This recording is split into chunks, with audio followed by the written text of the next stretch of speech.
Hola chicos, chicas, bienvenue donc sur ma chaîne Fatmir Football, la chaîne consacrée au football féminin. On continue notre tour d'Europe des clubs qui peuvent prétendre à gagner la Ligue des Champions 2024-2025. On s'arrête en Espagne, où après avoir fait une vidéo sur le Barça, leader incontesté du foot féminin sur le continent européen. On verra ce que ça donne dans 1 ou 2 ans quand on pourra disputer donc la coupe des clubs champions, donc la coupe du monde des clubs champions. Là on verra où en est le Barça. Mais aujourd'hui c'est quand même la référence du foot européen, voire mondial. Donc après avoir fait une vidéo sur le Barça, on va s'attacher à présenter quand même le Real de Madrid, el mejor club del mundo, selon Benzema, hein, c'est l'expression de Benzema.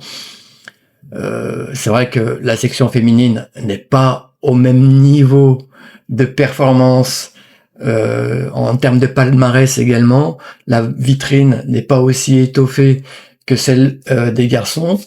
Mais Florentino Pérez ne reste pas pour autant les mains dans les poches. Il a de vraies ambitions concernant donc la section féminine qu'il souhaite, je pense, mettre au même niveau que les garçons. Forcément, le Real de Madrid vise toujours l'excellence et doit gagner l'ensemble des coupes et des titres qui sont en mesure d'être gagnés par le club. Alors avant de rentrer un peu plus dans les détails concernant le club du Real de Madrid, concernant le championnat espagnol, je vous mets là quand même la liste, là dans un coin de l'écran, la liste des Françaises qui ont décidé de traverser les Pyrénées et de tenter l'aventure en Espagne. On se rend compte que le championnat devient de plus en plus francophile. Et ça c'est... Alors certains verront la bouteille à moitié vide en disant encore une fois c'est la fuite des talents et c'est le championnat de France qui s'appauvrit. C'est l'effet des vases communicants, hein, bien évidemment. Quand il y a une saignée dans un pays et que les talents s'exportent, forcément ça se ressent sur la qualité de jeu proposé par le pays qui en est victime. Moi, j'ai décidé quand même de voir plutôt la bouteille à moitié pleine, en m'inspirant de ce que j'ai pu voir, par exemple, chez les garçons, après l'arrêt Bosman, avec là aussi la fuite des talents, dans les championnats majeurs qui étaient l'Italie, à l'époque, l'Espagne, l'Angleterre, l'Allemagne, où par voie de conséquence, la sélection française a gagné en 98 la Coupe du Monde et l'Euro en 2000. Donc ça, je pense que c'est plutôt un bienfait pour l'équipe de France, pour les Bleus, surtout quand on voit, encore une fois, la prestation désastreuse réalisée par nos Bleus lors du tournoi olympique. Je pense que certaines filles, à commencer par Sandy Toletti, donc qui est en Espagne, certaines filles doivent gagner encore une fois en expérience, avoir le cuir un peu plus tanné, être rompu aux joutes européennes, voilà, et gagner en expérience encore une fois lors de grands matchs pour que il y ait une forme de personnalité qui en ressort et qu'on puisse ensuite imposer ça en équipe de France et avoir une équipe de France un peu plus consistante, moins peureuse, moins frileuse, surtout quand il y a des enjeux importants qui commencent à se faire ressentir. Donc c'est plutôt une bonne chose. Après c'est vrai qu'en plus en France, les titres, les campagnes européennes sont quand même verrouillées par deux clubs que sont le PSG et puis l'OL, et c'est vrai que les autres filles, PFC, qui essayent tant bien que mal quand même de tirer son épingle du jeu, Montpellier ont vraiment du mal à exister au plus haut niveau, et il y a quand même des talents dans ces clubs, donc autant qu'elles partent, qu'elles exportent ces talents ailleurs, pour qu'elles aient une chance quand même de briller au plus haut niveau, et que ça apporte quelque chose de positif à notre sélection nationale. Donc je reviens quand même sur le Real de Madrid, donc poussé quand même par l'ambition de Florentino Pérez. C'est un club qui se construit un peu à la manière de Manchester United. Je vous invite à regarder la vidéo. Alors, je l'avais dit dans une précédente vidéo, j'ai fait une erreur en citant Manchester United comme possible vainqueur de la Ligue des Champions. Pour ceux qui suivent quand même le foot féminin, vous savez pertinemment que le Manchester United a fini 5e de son championnat l'année dernière, et donc par conséquent ne peut prétendre à jouer la Ligue des Champions. C'est réservé aux 3 clubs pour les championnats majeurs, aux 3 clubs qui ont fini sur le podium de leur championnat. Donc le Real de Madrid, qui est une équipe un peu à l'image d'autres équipes qui allient quand même l'expérience et la jeunesse, la fougue de la jeunesse, avec la sagesse, l'expérience d'autres joueuses. Ça forme, cette combinaison forme toujours un résultat, crée toujours un résultat détonnant, qui peut emmener, qui emmène souvent les équipes très loin dans les compétitions. Le Real de Madrid ne déroge pas la règle, construit son équipe, donc le club construit cette équipe féminine de façon réfléchie, avec de l'expérience et avec la fougue de la jeunesse. Quand on regarde quand même les joueuses du club, il y a quand même une certaine forme d'excitation qui apparaît. Alors, est-ce que cette année, Alberto Toril, donc le coach de l'équipe, peut déjouer les pronostics et permettre au Real d'aller chercher cette Liga, qui serait vraiment un accomplissement extraordinaire sur ce chemin qui doit l'emmener donc vers la réussite et l'ambition. Normalement, la logique des choses voudrait que ça se passe ainsi, mais encore une fois, c'est vrai que on a depuis quelques années quand même le Barça qui phagocyte tous les titres possibles. L'année dernière, le Barça a fait quand même le quadruplé, donc les autres clubs n'ont rien pu faire contre cette hégémonie catalane. Malgré tout, le Real ne tremble pas, reste droit dans ses bottes et son plan, donc c'est-à-dire de chaque année de faire mieux que l'année précédente, parce que le Real pourrait tout à fait construire une équipe comme ça en quelques mouvements spectaculaires, s'attacher les services de très très grandes joueuses et puis aller chercher les titres. Je pense que Florentino Pérez, parce qu'il sait qu'il n'y a pas la même pression chez les filles que chez les garçons, utilise cet avantage pour monter une équipe qui va maturer avec le temps, en y mettant chaque année quelques éléments qui vont créer une plus-value et permettre au club de monter en compétences, de devenir un peu plus consistant et d'aller chercher le Barça. On va voir si cette année ça va être le cas. Au moment où je vous parle, la première journée concernant le Real s'est déroulée. Le Real a explosé donc l'Espagnol Barcelone 5-0 avec un triplé de Caroline Ware qui revient, donc l'Écossaise, qui revient donc d'une rupture des ligaments croisés. Donc elle revient de façon spectaculaire dans l'équipe, c'est le moins qu'on puisse dire.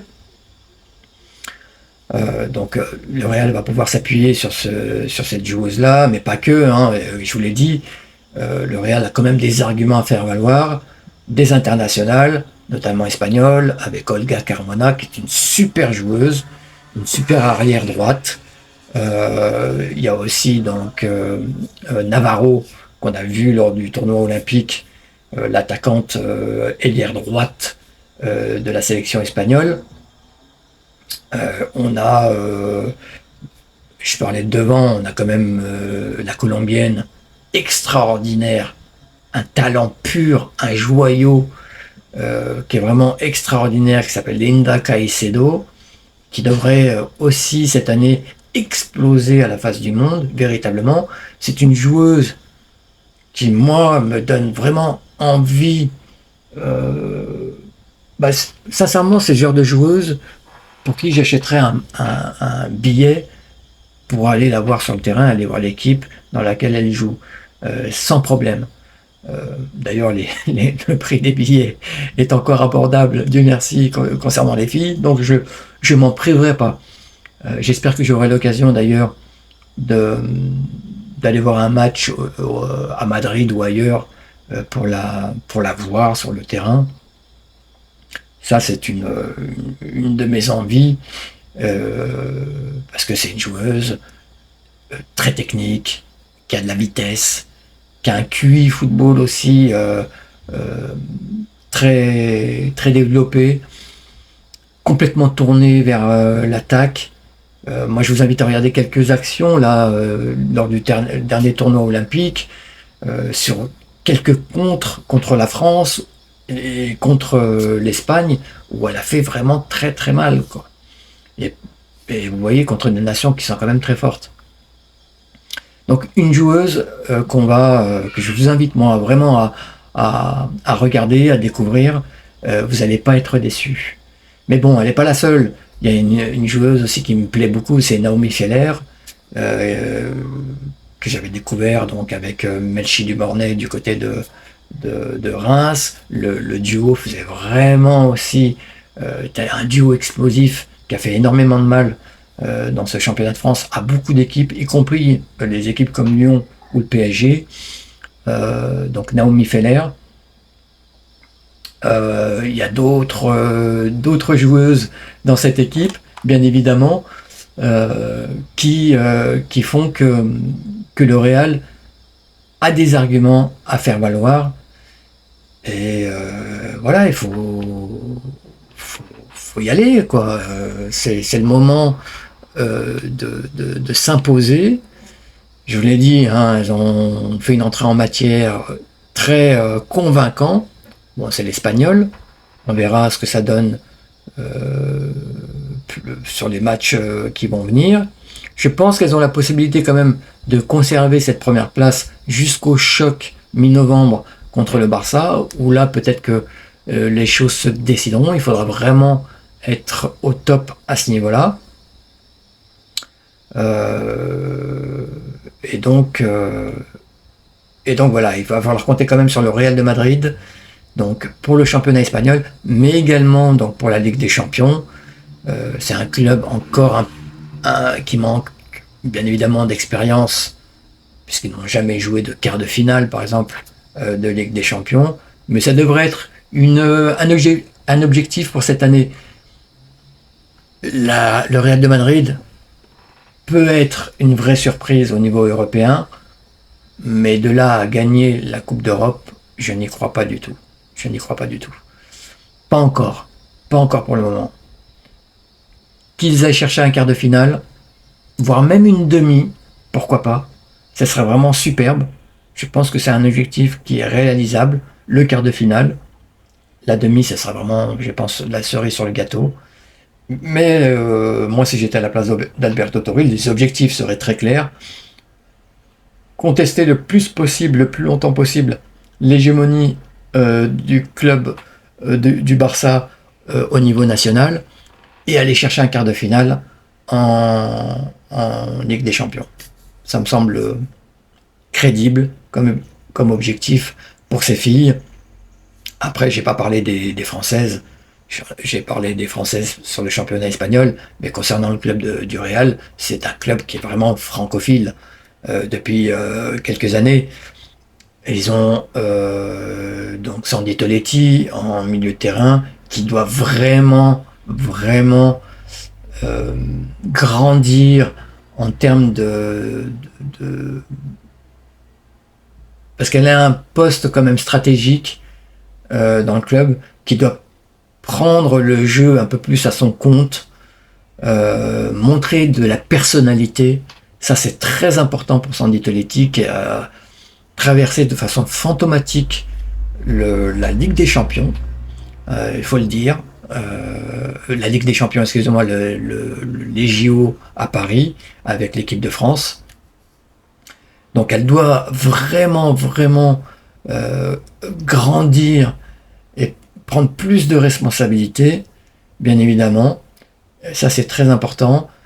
On a l'arrivée de Maëlle Lacrère, qui est une super joueuse. Moi, je la souhaite comme titulaire. Je reviens sur l'équipe de France, forcément, comme titulaire, donc dans la défense tricolore, à la place de Wendy Renard. Wendy Renard, j'en parlerai un peu plus précisément quand j'aborderai le cas de Lyon, doit laisser sa place. Elle doit être sélectionnée, je pense, encore une fois, pour diffuser son expérience, mais elle devrait en fait être remplaçante et entrer en cours de jeu dorénavant pour que des filles comme Gridge et Lacrard puissent travailler leurs automatismes et assurer donc les arrières de l'équipe de France. Maëlle Lacrard, j'y crois à fond. C'est le présent, c'est le futur. Donc il faut lui donner les clés de la défense. Et voilà quoi. Donc c'est une super recrue également. Et puis donc il y avait Sandy Toletti, Lacrard. On a bien sûr Naomi Feller. On a Mylène Chavas, bien sûr, la gardienne donc du Real également. Donc sur chaque ligne, vous retrouvez donc une Française. Et donc ça c'est vraiment bien, encore une fois, in fine pour l'équipe de France. Voilà, donc alors j'ai pas parlé de Mélanie Lepols qui arrive aussi sur le milieu de terrain. Donc ça c'est intéressant, c'est une joueuse quand même très expérimentée, l'internationale allemande, qui vient donc du club de Chelsea. Voilà, donc une joueuse quand même aussi très intéressante. Et ça forme donc le nouveau Real de Madrid, version 2024-2025, qui doit contester quand même donc l'hégémonie catalane et qui devrait quand même faire quelques éclats, faire parler d'elle lors donc de la campagne européenne qui s'annonce vraiment très excitante pour cette année. Donc on va suivre tout ça. Je vais vous remercier les amis, vraiment, et notamment mes abonnés qui permettent à la chaîne de grandir petit à petit. Donc merci à vous, c'est vraiment très important pour le foot féminin qui a besoin vraiment de visibilité. Je le dis souvent, ça revient un peu comme une marotte, mais c'est la vérité. Donc continuez comme vous faites. Et puis pour ceux qui ne sont pas abonnés mais qui passent par là, bah, abonnez-vous. Likez, dislikez la vidéo, faites des commentaires, partagez autour de vous, faites quelque chose. C'est vraiment très important, encore une fois. Je vais vous remercier et puis je vous souhaite une très bonne continuation, les amis. À très bientôt. Vavavoum.